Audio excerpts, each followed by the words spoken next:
2 Crônicas, capítulo 23. Joás é proclamado rei de Judá. Também podemos ler em 2 Reis, capítulo 11, de 4 a 12. No 7º ano, Joiada decidiu tomar uma atitude. Mandou convocar os comandantes militares Azarias, filho de Jeroão, Ismael, filho de Joanã, Azarias, filho de Obed, Maacéias, filho de Adaías, e Elisafate, filho de Zicri. Esses percorreram Judá, reuniram os levitas de todas as cidades de Jerusalém e os chefes de famílias de Israel, e vieram para Jerusalém. Toda aquela comunidade fez aliança com o rei na casa de Deus. Joiada então lhes declarou: eis que o filho do rei governará como nos prometeu Yahvé, o Senhor, a respeito dos descendentes de Davi. Portanto, assim fareis: 1/3 de vós, isto é, dos sacerdotes dos levitas que entram em serviço no sabá, que é o sábado, protegerão as entradas. Outro terço guardará o palácio real, e outro terço vigiará a porta do fundamento. Todo o povo ficará nos pátios do templo do Eterno, a casa do Senhor. Ninguém deverá entrar no templo de Yahvé, senão os sacerdotes e os levitas que ministram. Estes terão acesso porquanto são consagrados para esse serviço. Mas todo o povo deverá proceder conforme as ordens do Senhor. Os levitas deverão formar um centurião protetor ao redor do rei, todos de prontidão com suas armas em punhos. Acompanhai o rei a toda parte, quando entrar e quando sair. Matai sumariamente qualquer pessoa que adentrar o templo. Assim, os levitas e todo o povo de Judá obedeceram às ordens e fizeram tudo quanto o sacerdote Joiada havia orientado. Cada um pegou os seus homens, tanto os que haviam de entrar no serviço no sabá, no sábado, como os que deveriam sair, pois o sacerdote Joiada não dispensou os homens de seus turnos. Em seguida, o sacerdote entregou aos chefes de centenas as lanças, os escudos, grandes e pequenos, que pertenceram ao rei Davi e estavam no templo de Deus. Dispôs todo o povo, tendo cada qual sua arma na mão, desde o ângulo sul ao ângulo norte no templo, rodeando o altar e o próprio templo para fazer a volta em torno do rei. Então trouxeram o filho do rei e cingiram-no com o diadema, isto é, depositaram sobre sua cabeça a coroa real. Entregaram-lhe uma cópia da aliança e o proclamaram rei, ungindo-o, brandando: viva o rei! O governo de Acasias, rei de Judá, a morte de Atália. Também podemos ler em 2 Reis, capítulo 11, de 13 a 16. Quando Atália ouviu o barulho do povo correndo em alvoroço, aclamando o rei, dirigiu-se imediatamente à casa de Yahvé, onde se reuniu o povo. Assim que chegou, pôde avistar o rei à entrada, em pé, junto à coluna.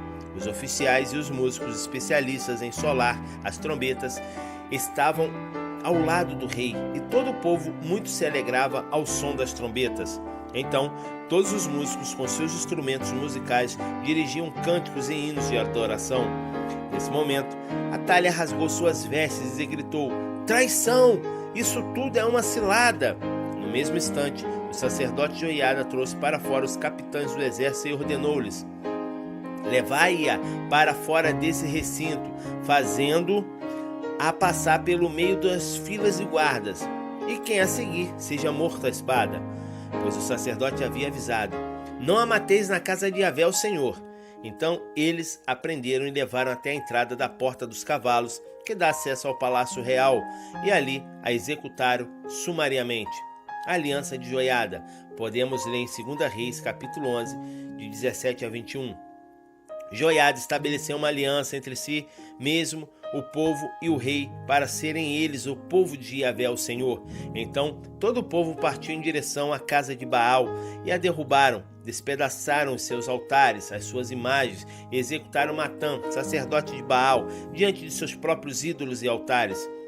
Entregou Joiada a superintendência do templo de Yahvé nas mãos dos sacerdotes e levitas, a quem o próprio rei Davi havia designado tarefas e serviços no templo, para apresentarem os holocaustos ao Senhor de acordo com o que está escrito na Torá, lei de Moisés, com júbilos, hinos e cânticos espirituais, segundo as instruções do rei Davi. Também mandou colocar sentinela nas portas do templo de Yahvé, para que não entrasse ninguém que de alguma forma estivesse impuro. Levou consigo os líderes dos batalhões e centenas, os nobres e ilustres, os governantes do povo e toda a população, e juntos acompanharam em alegre procissão o caminhar do rei, desde a casa de Yahvé até o palácio real, passando pela porta superior, e instalaram o rei em seu trono. E todo o povo bradava de euforia. Mais tarde a cidade se acalmou, logo que circulou a notícia da morte de Atália ao fio da espada. 2 Crônicas, capítulo 24. O rei Joás restaura o templo. Também podemos ler em 2 Reis, capítulo 12, de 1 a 19.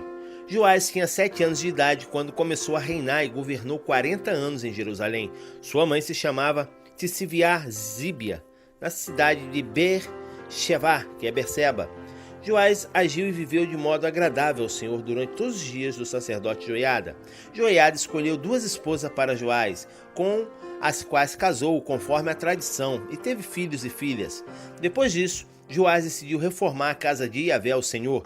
Ele reuniu os sacerdotes e os levitas e lhes ordenou: saia pelas cidades de Judá e recebei a prata, o dinheiro de impostos que o povo deve pagar para os concertos que são feitos todos os anos nas dependências do templo do vosso Deus, e fazei isso ligeiro. Todavia, os levitas ficaram pensativos e não se apressaram em cumprir as ordens do rei.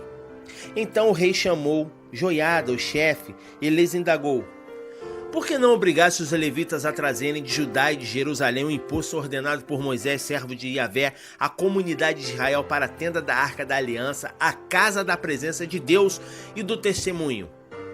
De fato, Atália, aquela mulher malvada e pagã, e seus filhos haviam arruinado a casa de Yahvé, chegando a utilizar todos os objetos sagrados do templo do Senhor em seus próprios cultos e rituais ao Baalins. Assim, por ordem do rei, construíram uma espécie de arca e a colocaram do lado de fora, à entrada da casa de Yahvé, o Senhor. Fez-se a seguir uma convocação geral em Judá e em Jerusalém para que trouxessem ao Senhor o imposto que Moisés, servo de Deus, havia instituído e exigido de todo Israel no deserto. Todos os líderes e todo o povo obedeceram com alegria às ordens do rei e trouxeram as suas contribuições, colocando-as na caixa até que a mesma ficou lotada. Sempre que os levitas levavam a tal arca até os supervisores do rei, e esses observavam que havia muito dinheiro, o secretário real e o oficial do sumo sacerdote tinha a responsabilidade de esvaziar a caixa e reconduziam ao ponto de partida, procedendo assim regularmente todos os dias a juntar uma grande soma de dinheiro. O rei e Joiada entregavam a prata acumulada aos encarregadores da obra do templo do Senhor, e esses tinham o dever de pagar todos os salários dos pedreiros e carpinteiros que se dedicavam aos trabalhos da reforma da casa de Yahvé, como também os obreiros que eram especialistas em trabalhar em ferro e bronze nas obras do templo do Senhor. Os homens encarregados do trabalho eram leais e diligentes, o que garantiu o progresso da obra da reforma. Eles construíram o templo de Deus de acordo com o modelo original e ainda o reforçaram. Assim que concluíram, trouxeram o restante de toda a prata arrecadada e apresentaram diante do rei e de Joiada. E com ela foram feitos utensílios para a casa de Yahvé, o Senhor, objetos para o serviço religioso e para os holocaustos, além de tigelas e outros utensílios de ouro e de prata.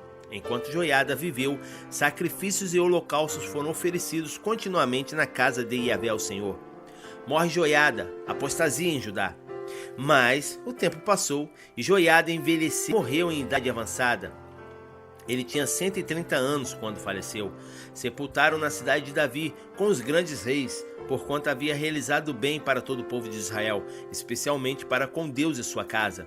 Logo depois da morte de Joiada, os líderes de Judá se reuniram com o rei e, em meio às lisonjas e referências, o rei aceitou suas sugestões. Então abandonaram a casa de Yahvé, o Senhor, Deus de todos os seus antepassados, e voltaram a prestar culto e adoração aos totens pagãos e aos ídolos de todas as formas. Por esse motivo, a ira de Deus caiu sobre Judá e Jerusalém com severidade. Embora o Senhor tivesse enviado seus profetas ao povo com o objetivo de trazê-los de volta à sensatez, e para ele e os profetas tivessem de fato pregado a palavra e protestado contra a má conduta do povo eles não quiseram dar ouvidos à verdade. O profeta Zacarias adverte o povo. Então o Espírito de Deus apoderou-se de Zerariá, Ben e Jeoiadá. Zacarias, filho de Joiada, o sacerdote, o conduziu à frente do povo e disse: assim diz o Senhor, porque transgredis os mandamentos de Yahvé, o Senhor, de tal maneira que vos é impossível prosperar? Portanto, já que abandonaste o Eterno, ele também vos fará experimentar o seu afastamento de vós. Mas eles não quiseram ouvir a verdade e conspiraram contra o profeta e o apedrejaram em pleno pátio na casa de Yahvé, por ordem do próprio rei. Assim o rei Joás não se lembrou com gratidão de toda a bondade que Joiada, pai de Zacarias, lhe havia dedicado, e mandou executar sumariamente seu filho, o qual exclamou pouco antes de morrer: que Yahvé contemple a tua injustiça e te retribua. Deus acerta as contas a Joás.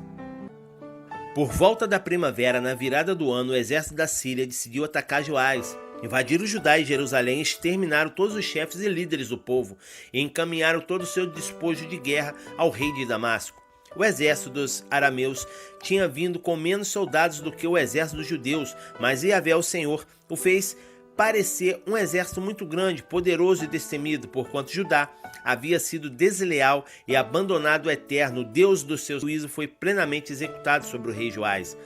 Quando os sírios partiram de volta para suas terras, largaram Joás gravemente ferido. Então seus servos conspiraram contra ele por causa do sangue do filho do sacerdote Joiada e o assassinaram em seu próprio leito. Assim morreu o rei Joás e foi sepultado na cidade de Davi, todavia não nos túmulos dos grandes reis da nação. Os que conspiraram contra ele foram Zabade, filho de Simeate, e Amonita, e Jeozabade, filho de Sinrite, a Moabita. Quanto a seus filhos e ao grande número de oráculos, profecias e a seu respeito, bem como as declarações sobre a restauração da casa de Deus, tudo está escrito no Midrax do livro da história dos reis. Então seu filho Amatziahu, que é Amazias, assumiu o trono e passou a reinar em seu lugar. 2 Crônicas, capítulo 25, o reinado de Amazias. Também podemos ler em 2 Reis, capítulo 14, de 1 a 6. Amazias tinha 25 anos de idade quando começou a reinar e governou durante 29 anos em Jerusalém. Sua mãe se chamava Jehoadã, que é Jeoadã, e era cidadã de Jerusalém. Praticou Amazias o que é correto e agradável diante dos olhos de Yahvé, o Senhor. Entretanto, não agiu com total sinceridade de coração. Assim que notou que tinha o reino sobre seu pleno controle, mandou matar todos os oficiais que haviam participado do assassinato do rei, seu pai. Contudo, não executou os filhos dos assassinos, mas agiu de acordo com o que está escrito na Torá, o livro da lei de Moisés, exatamente como Yahvé, o Senhor, ordenou. Os pais não morrerão em lugar dos filhos, nem os filhos em lugar. Cada pessoa pagará com a vida por seu próprio erro e pecado.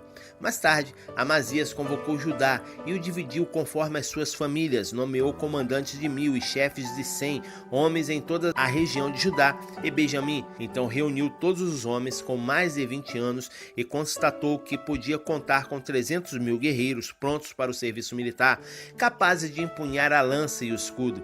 Também contratou em Israel 100.000 homens experientes em combate pelo valor correspondente a 3,5 toneladas de prata. No entanto, um homem de Deus foi até ele e lhe advertiu: ó rei, não deixe o exército de Israel caminhar contigo, porquanto Yahvé, o Senhor, não está com Israel, isto é, com todos os de Efraim. Contudo, se julgas que serás fortalecido para a guerra desse modo, Deus te fará cair diante do inimigo, pois Deus tem todo o poder para cooperar e também para fazer cair e derrotar. Então Amazias questionou ao homem de Deus: mas sendo assim, o que se fará das 3,5 toneladas de prata que paguei pelo serviço dessas tropas treinadas em Israel? Ao que ele prontamente respondeu: eis que Yahvé, o Senhor, tem muito mais para lhe dar do que toda essa prata. Então Amazias separou as tropas que haviam sido recrutadas em Efraim e ordenou que retornassem para sua terra. Entretanto, eles se sentiram ofendidos e partiram para sua terra furiosos contra Judá.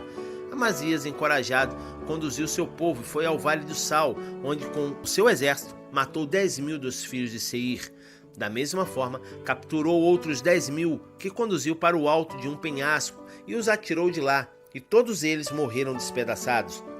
Entre mentes, as tropas que Amazias havia mandado de volta, cancelando sua cooperação na batalha, atacaram cidades de Judá, desde Samaria até Bet-Horon. Mataram 3.000 pessoas, saquearam todas as propriedades e levaram grande quantidade de despojos. Nesse interim, Amazias retornou da chacina dos Edomitas, trazendo os deuses do povo de Seir entre os despojos de guerra, os quais estabeleceu como seus próprios deuses e protetores, reverenciou tais ídolos e queimou incenso diante deles em adoração. Então a ira de Yahvé, o Senhor, acendeu-se grandemente contra Amazias, e Deus lhe enviou um de seus profetas que o questionou por qual razão buscasse os deuses desse povo, os quais não foram capazes de livrar o seu próprio povo da tua mão. E enquanto ele ainda falava com o rei, este lhe interrompeu e declarou: porventura fizeste conselheiro do rei? Cala-te! Ou prefere ser morto agora mesmo? Então o profeta de Deus calou-se, não sem antes adverti-lo. Sei que Deus decidiu destruir-te, primeiro porque fizeste tudo isso, e depois porquanto não desse ouvido à advertência que te trago. Depois de buscar conselhos e sugestões, Amazias, rei de Judá, mandou transmitir a Jeoás, filho de Jeoacás, neto de Jeú, rei de Israel, o seguinte desafio: vem, vamos medir forças. Mas Jeoás, rei de Israel, mandou responder a Amazias, rei de Judá: o simples espinheiro do Líbano mandou dizer ao notável cedro do Líbano: dá tua filha em casamento a meu filho. Mas um grande animal selvagem que estava no Líbano veio e pisoteou o espinheiro. Tu imaginas contigo mesmo: eu derrotei Edom, e assim teu coração se enche de arrogância, vaidade, para te gloriares. Agora, pois, fica quieto em teu palácio. Ora, porque provocarias uma desgraça apenas para destruir a ti e a Judá? Contudo, Amazias também não atendeu a essa advertência, porquanto tudo isso era propósito do próprio Deus, a fim de entregá-los nas mãos dos seus inimigos, porque buscaram adorar e servir as divindades de Edom. Então Jeoás, rei de Israel, partiu para batalhar contra Amazias, rei de Judá, em Bet-Semes, no território de Judá. Judá foi completamente derrotado diante do exército de Israel, e cada soldado fugiu para sua casa. Jeoás, rei de Israel, prendeu Amazias, rei de Judá, filho de Jeoás, o filho de Jeoacás, em Bet-Semes, e o conduziu até Jerusalém. Ele derrubou 180 metros do muro na cidade, desde a porta de Efraim até a porta de esquina. Ele tomou posse de todo o ouro, de toda a prata e de todos os objetos sagrados encontrados na casa de Deus, que haviam estado sob a guarda de Obed-Edom, e ainda os tesouros do palácio real. Também fez reféns e então retornou para Samaria. Amazias, filho de Joás, rei de Judá, viveu ainda mais 15 anos depois da morte de Joás, filho de Jeoacás, rei de Israel. Os demais fatos históricos passados durante o reinado de Amazias, do início ao fim, estão todos relatados nos escritos dos reis de Judá e de Israel, conforme a tradição. A partir do momento em que Amazias decidiu não obedecer à palavra do Senhor, muitos de seus colaboradores conspiraram contra ele em Jerusalém, e ele se viu obrigado a fugir para Laques. Porém, mesmo assim, o perseguiram até lá e finalmente o assassinaram. Seu corpo foi transportado de volta a cavalo e sepultado junto aos seus antepassados na cidade de Judá.